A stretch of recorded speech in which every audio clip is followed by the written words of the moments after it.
Hello and welcome. This is German YouTube channel Forum Kinderanalyse, this time with an English program. We're in Tel Aviv, Israel, and I'm very happy and glad to present to you an interview with Joshua Durbin. Durbin is from the Israeli Psychoanalytic Society. He's an analyst working with adults as well as with children. He's a training analyst in the society, and he's doing a lot of training programs for child analysis. And he's a well-known expert for the treatment of autistic children in Israel and abroad. He's doing a lot of talks and supervisions all over the world. And so this will be the main topic in the interview, his experience in the field, his technique, also the place of psychoanalysis and child analysis in contemporary Israeli society, Melanie Klein in Israel, and a lot of other topics. Apologies for my bad English, but I hope you will enjoy this one as much as I did.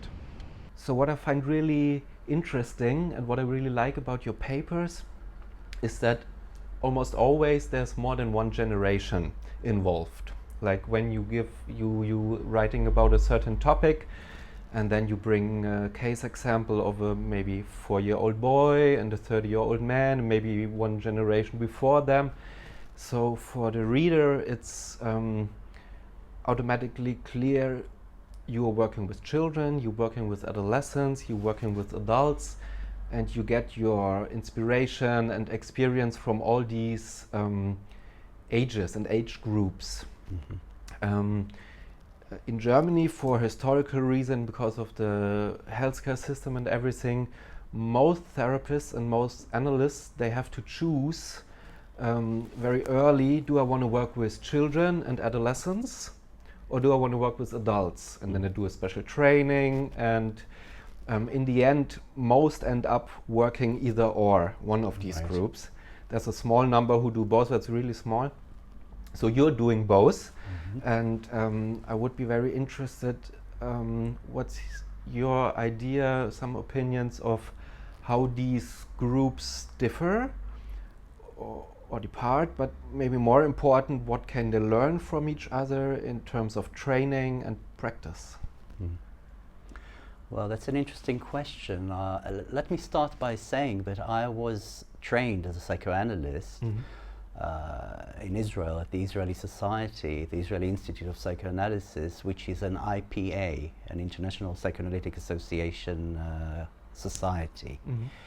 And according to the IPA, one can't train just as a child psychoanalyst. You need to do both. You need to train as an adult analyst, as a psychoanalyst of adults, and then do your child training. In Israel, we do both simultaneously. And I think it's a splendid thing. Now, to go back to me, why is it splendid? Because it really gives you the whole spectrum of development. And I think what I've always found very important is to keep the developmental approach, the psychoanalytic developmental approach in mind. You know, there's no such thing as an adult, really. I mean, we're all looking for the child in the adult, and following Melanie Klein and Anna Freud, we're looking for the infant in the child, and now we're looking for the embryo in the infant. So we have several layers of development which coexist in the human mind. And in order to fully analyze an adult, for example, one needs to really know about infancy. And I think child analysts actually have a huge advantage in the sense that they can meet the infant or the child while they're developing. And really get a first-hand impression of what the infantile unconscious is like, and what the infantile transference is like, and how things change in analysis as the child grows older and matures. So I think it's a splendid thing, because then they really know what they're talking about, especially those who also did infant observation or worked with infants and observe them as they grow. So for me, this would be a natural thing, and the truth of the matter is that when I describe myself, I always describe myself as a child analyst. Okay. This would be like my core psychoanalytic identity. You know, I started off working with children, and with From the start. from the start, Okay. and with very ill, disturbed, developmentally challenged children too. I mean, my first cases were either psychotic or autistic, and that was a long time ago, let's say like 30, 35 years ago, when not many analysts analyzed autistic children or psychotic children. And I mean, the Kleinians did that. But even the analysis of autistic children was in a very kind of initial phase. It was only later that especially the British people discovered so much about autism. But in the beginning we were working in the dark, so to speak. Yeah. So my first cases were children like that, and I was always fascinated by the infantile mind. And of course, when I discovered psychoanalysis, I thought it had so much to offer in the way of understanding the infantile mind. And for me, the major kind of figure in that would be Melanie Klein. Because for me, she really opened up a door to a whole universe which I sensed was there, but I had no narrative, you know, to describe it. I knew absolutely nothing about it. I was a very intuitive kind of therapist always. Okay. But I didn't have the right theory, and I didn't have the right kind of approach, technical approach to it. And once I discovered Klein, I mean, that was that for me. And so I was always fascinated with children, infants, and later on with adolescents. For me, and also for the reason that they were in the process of becoming. I mean, some things were already fixed and kind of wrong, but there was also a lot of hope, and the immediacy of change in a child, when you connect to his or her unconscious mind, the immediacy of the response and the kind of results one gets, for me, were a very strong initiative to keep on going, even though working with children is not always easy. I mean, it's very kind of visceral, physical at times, you know, you absorb a lot of physical aggression at times, a lot of physical proximity, and you get it as it is, and it can be quite challenging, but the hope, I think, was always there for me, and I think it consisted of much of what I was doing at the time, you know, trying to get to the point where I can see the child's potential coming out and the child developing in the right way. Okay, great. Maybe we go on with the topic of autism. You talked about that from day one, kind of, you worked with these children, and you did a lot of, you published a lot of papers about this. You did a lot of very long-term analytic treatment with autistic children, published that, and I don't know to say, but you give talks about this, you do supervision, kind of an expert, or you have a lot of experience with autistic children. And ASD, autism spectrum disorder, is a diagnosis which is spreading and growing worldwide. It's an epidemic. Probably, and there's decades of research now, and still is a lot of uncertainty of how where it comes from, and what are the different approaches to deal with it, to treat it, to help the children. And some research like it's only a strictly thing from the brain, neurological thing, while the psychoanalytic approach highlights relationship, inner outer relationship, the anxieties these children deal with. And I feel in many countries, also Germany, there are children with a very severe autistic problem, who don't speak, hurt themselves, or stuff like this. They will not get analytic treatment, long-term treatment. Probably they will get institutionalized or whatever. So how's the situation for these children in Israel, and what's your experience with this? Actually, I think we're very lucky in Israel to have a very good situation with child psychoanalysis in general, and the psychoanalysis or in-depth psychodynamic treatment of autism in particular, to the extent that you know, it has kind of become an Israeli thing. You know, we have psychoanalytic kindergartens for children, for infants. We have psychoanalytic schools for children. Many children get psychoanalytic psychotherapy who are on the spectrum, on the autistic spectrum. We are developing new treatment facilities for adolescents and young adults. And I think there are two things which could be said,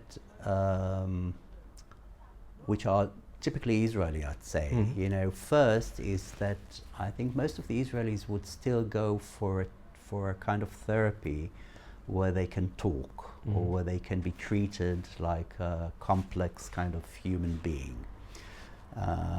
And same holds for children and for autistic children. I mean, our ideas in Israel is that even though the child is severely developmentally challenged, because autism is a multi-determined condition. Yes.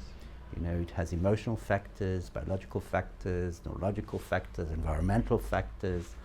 You know, it's still to be explored and researched, but it's clear that no one therapy has all the answers. But since we do have a lot of children here in analysis for very long periods, we get excellent results. And I mean, I try to write about it quite a lot, you know, to show the progress of the case throughout the years, you know, from really withdrawn, kind of non-communicating children, suffering, anxious, you know, secluded, growing up and beginning to speak, to communicate, to be in the world. And one of my inspirations was a sentence that Maria Rode from the UK said, that we need to remember, or to make an effort to regard these children as part of the human family, as not just animals to be conditioned and trained and kind of broken into the into reality. And actually, when you start working with an autistic child, when you start analyzing an autistic child, you realize that a lot is going on inside, but it can't come out. But if you have the right understanding and the right technique, you can really get in touch with the child. And one of my major points has always been the role of anxiety, of unconscious anxiety in these children, because I think most of them are very, very fragile children to begin with. And they kind of shut themselves down because everything is too much. Francis Dustin, who's been a sort of a pioneer in working psychoanalytically with autistic children, described them as hypersensitive, hyper-vulnerable, and hyper-permeable. And to be born that way is a nightmare. So they suffer from a lot of anxiety. It's not just because of external traumas, but because the way they're built is traumatic. So everything becomes traumatic, and it arouses a lot of anxiety. And one needs to recognize this anxiety and work with it and modify it in some way. So I think the strong point of psychoanalysis is that we provide an ongoing, intense kind of relationship with the analyst. So we're better able to create a capacity for relationship in these children because of the intensity and the setting and the way and mode of working, together with the right understanding of what's going on in the child. So we've been very fortunate in Israel to have such a good system of treating children in general, and autistic children, I'd say, in particular. Yes.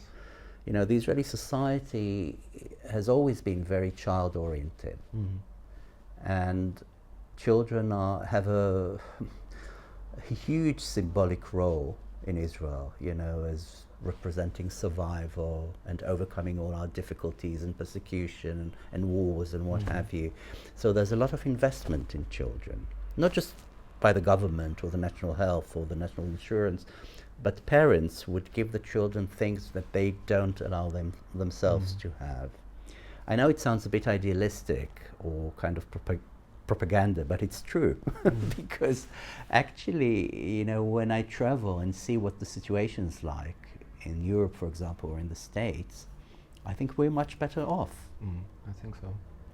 And so we have a young generation of analysts who all have been working with severe autism or autistic spectrum disorder children or psychotic children, or a combination of both, what I call the autisto-psychotic spectrum, you know, children who suffer from autistic anxieties alongside psychotic anxieties and kind of move in between the two.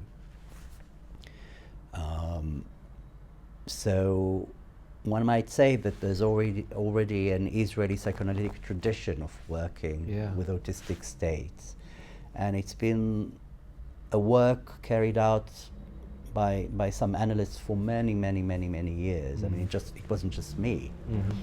But whereas in the beginning, I mean, we were kind of on our own.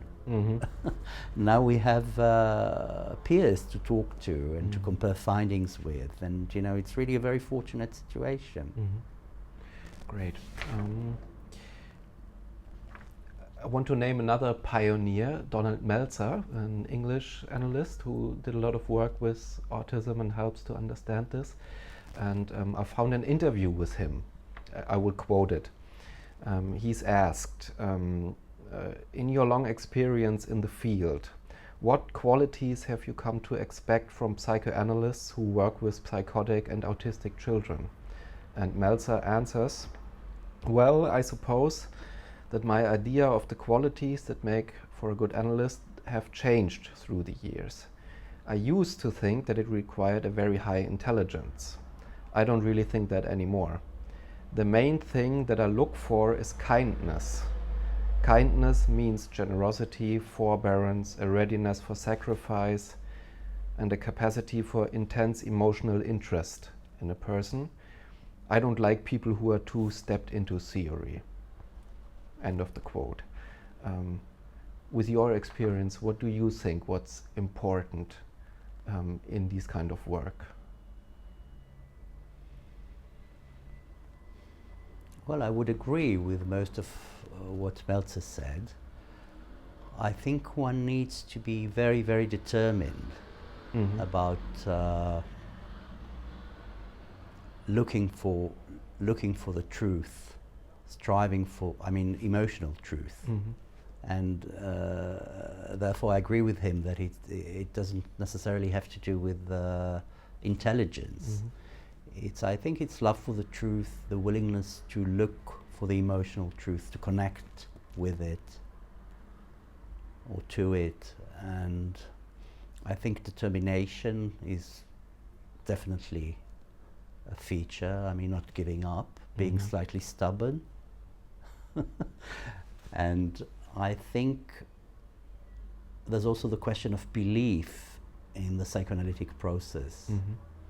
And a personal appreciation of it. I mean, people who were not really personally helped by psychoanalysis can't really know much about it. And fortunately, you know, all of the analysts had their own personal psychoanalysis, so they can have some idea about what it can do. I would also name curiosity and well, kindness, I think, I wonder what he meant. I mean, kindness, not in the sort of a schmaltzy way, but as the willingness to have compassion or empathy to a fellow human being, and to a child who's usually at a disadvantage because of the total dependence on the environment and the adult world.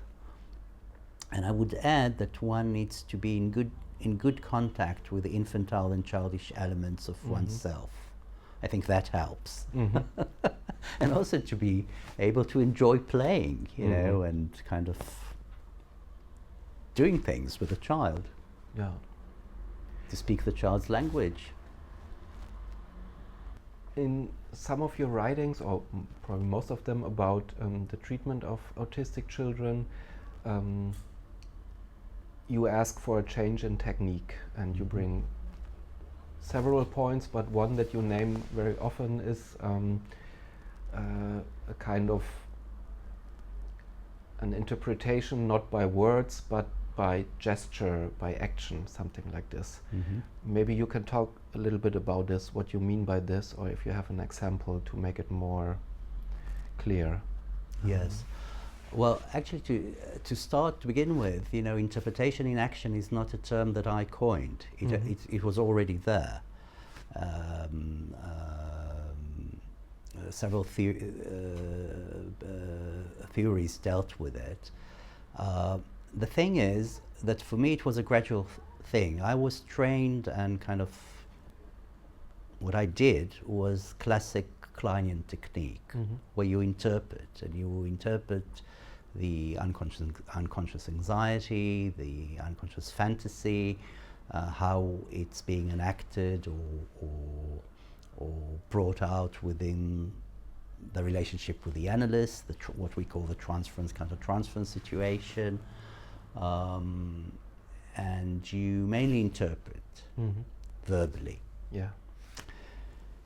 Now, I think this is very good when you deal with children with whom the differentiation between inside and outside, self and object, and the verbal capacity is at least partially developed. But then there are these children, or these states, where what you get is a very kind of archaic anxiety, or a group of anxieties, which have more to do with states of bodily disintegration, non-regulation, and a general sense of endangered existence or non-existence, what I call anxieties of being. Now, what I found out, it took me a long time, it was gradual, and it was difficult for me, because for me it was a deviation in technique. It wasn't something that I wanted to do or meant to do, but I realized that sometimes at certain stages during the analysis one needs to show the child, show the infant that you understand through a very concrete action, which is, it could be very small, it could be something that you do in the session. Now, this is not far removed to what we usually do with children in the playroom, because you know, we play with them, so we act all the time. You know, we don't just interpret. We're involved in the play, we take part in it. But there are moments where addressing the anxiety verbally doesn't work. In my last paper, I describe a case of a very, very challenging boy. Now he's an adolescent,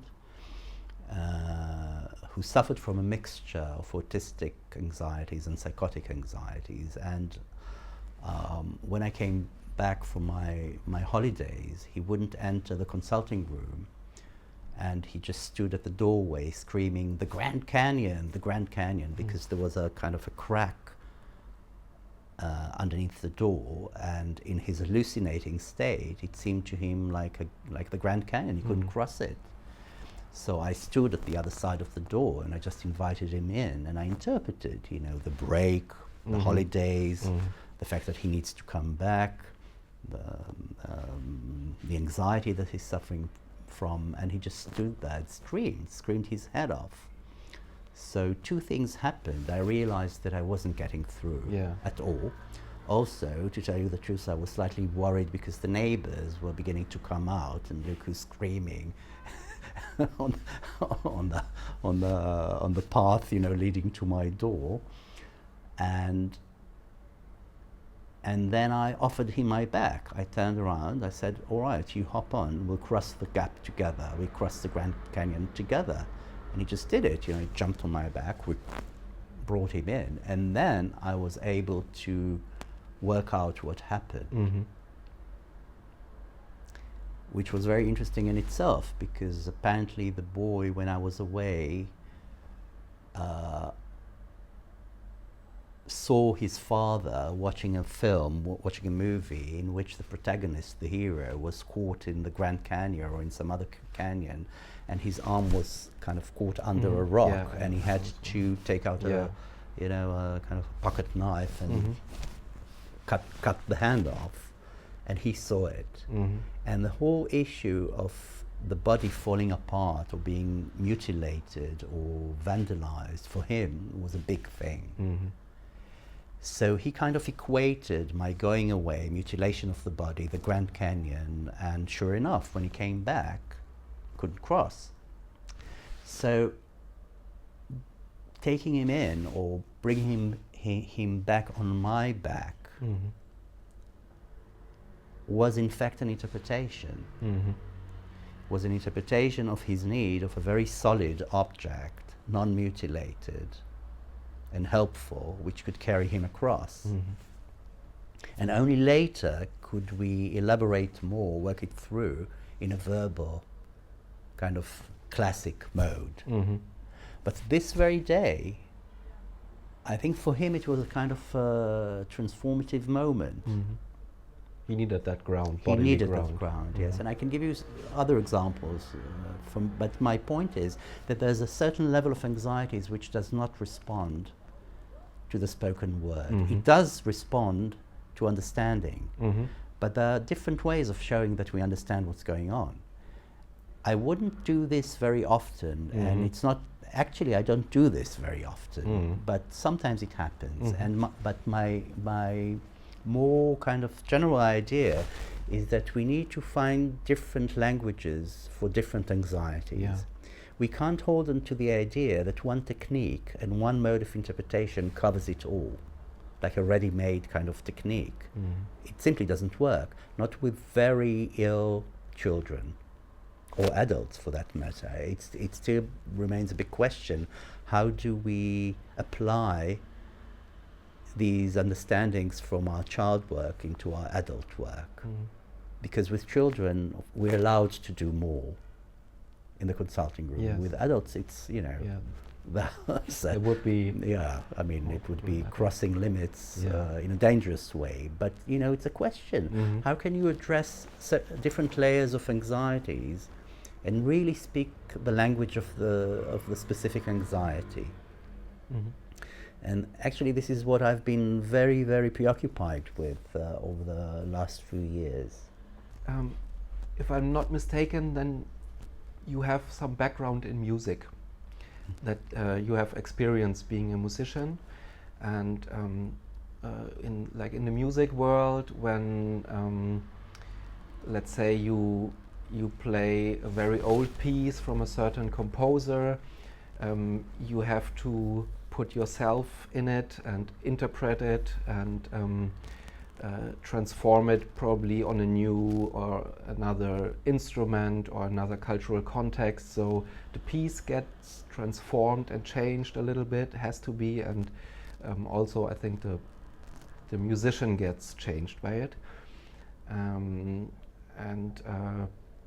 Probably for the world of ideas and written things, there's some similarities, and you did a lot of work of bringing Melanie Klein to Israel, helping to translate it into Hebrew, and teaching Melanie Klein. And I wonder how does this changed Klein and you, probably? Yes, well, I mean, it's an interesting question. I mean, let me start by saying that for me, she was an absolute genius and a revolutionary.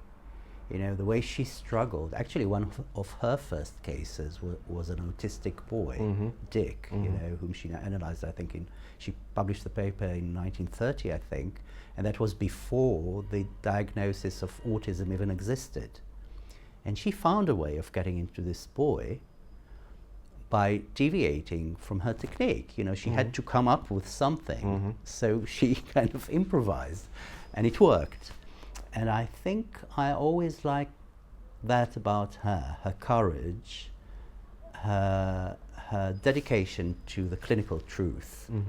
And even though she described herself as a devout Freudian, you know, she did not hesitate for 1 second to develop her own ideas and kind of develop her own technique.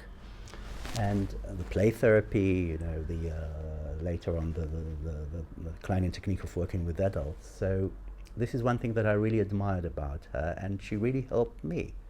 You know, she helped me with my work in my work with children. She helped me in my personal analysis, and she really made me think.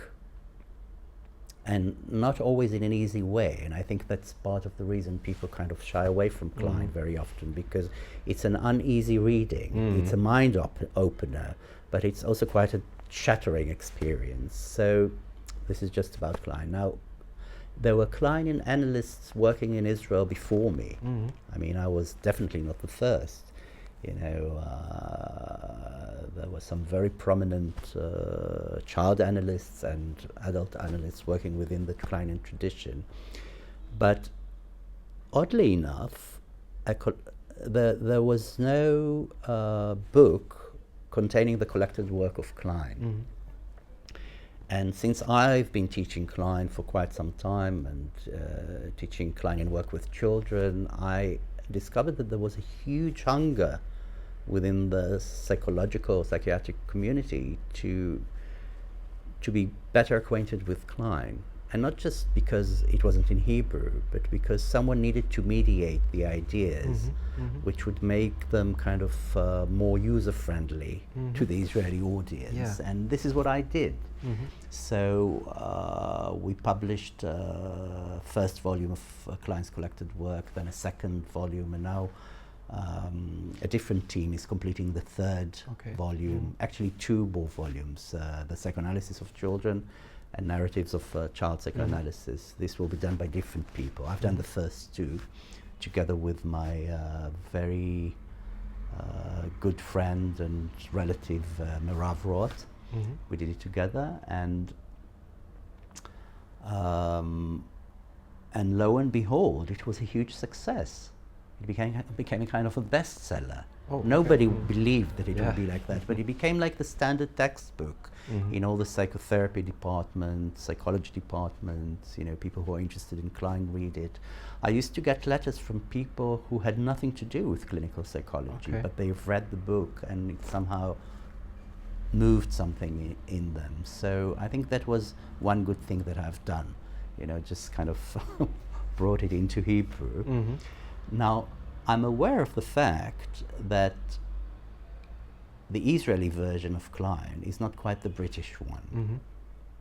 But Israelis can't be British, and they can't be German, and they can't be Americans. I mean, they're Israelis. They're wild, in a way.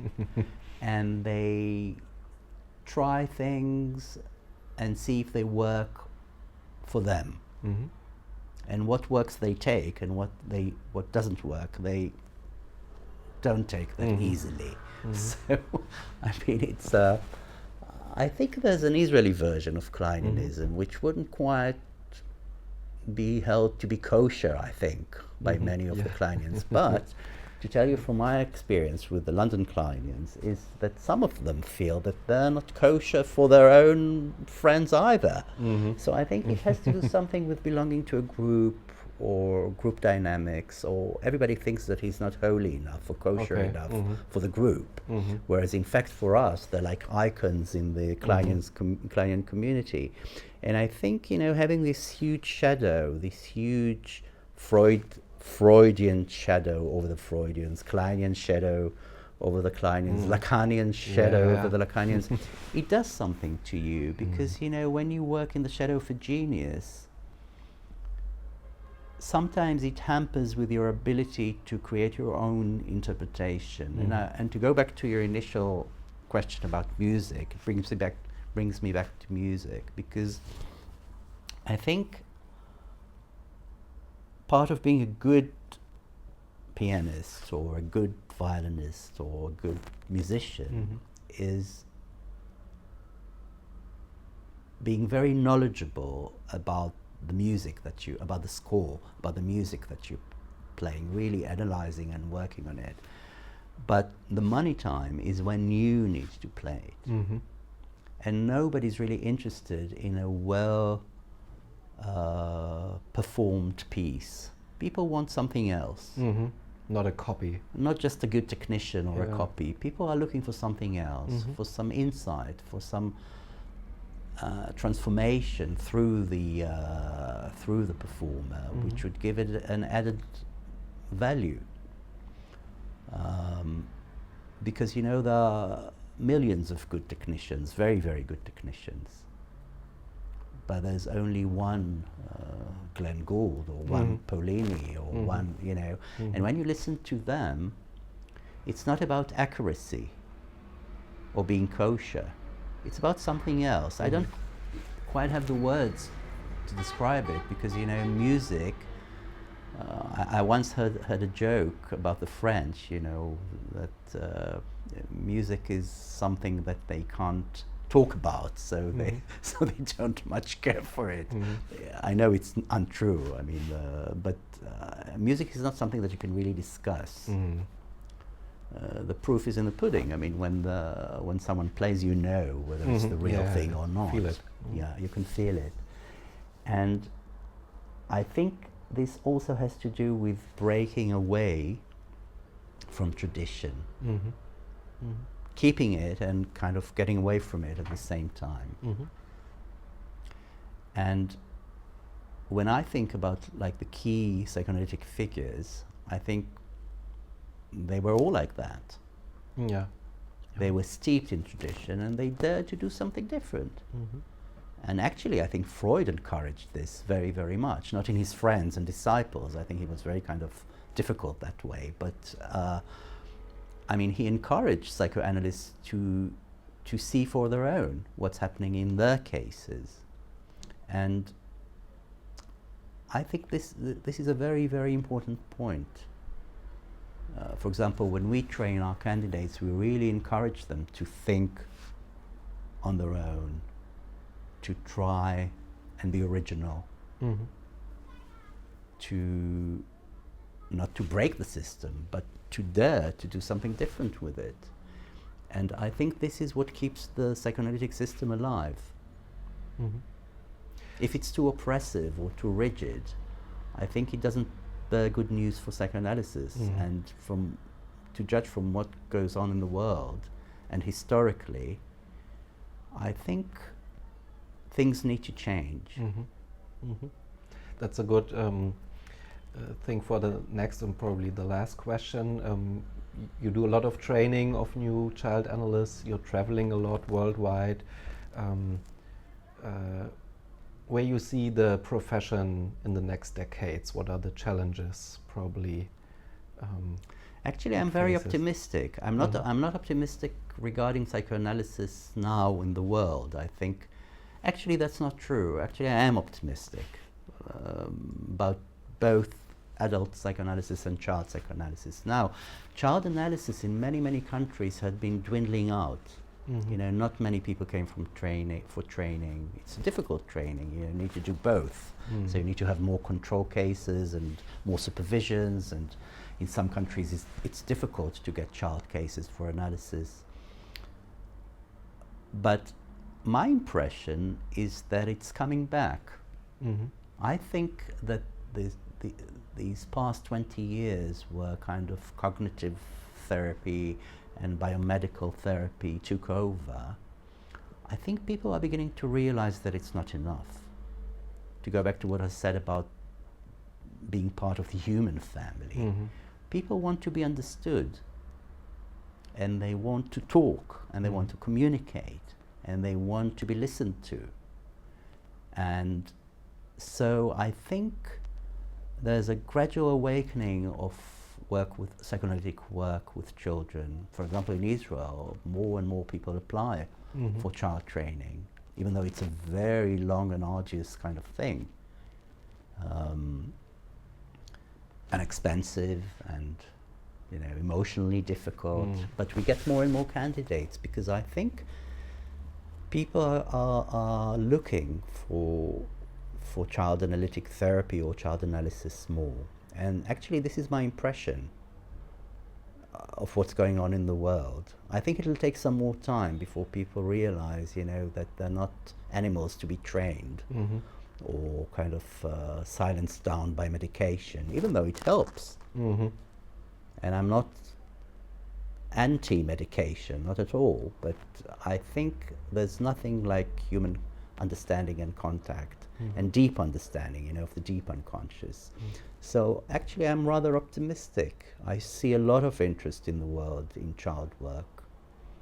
I think there are new challenges, new illnesses in this millennium, autism being one of them. And I think we need to push on and not give up. And of course, the situation in Israel helps me because here it's different. But we've worked for that. We've done a lot of teaching. We've been very much involved in the community. We've changed the way people are trained here. And I've got only good things to say about the Israeli society regarding that. They really place child training at a very central place. And I hope this goes on in the rest of the world as well.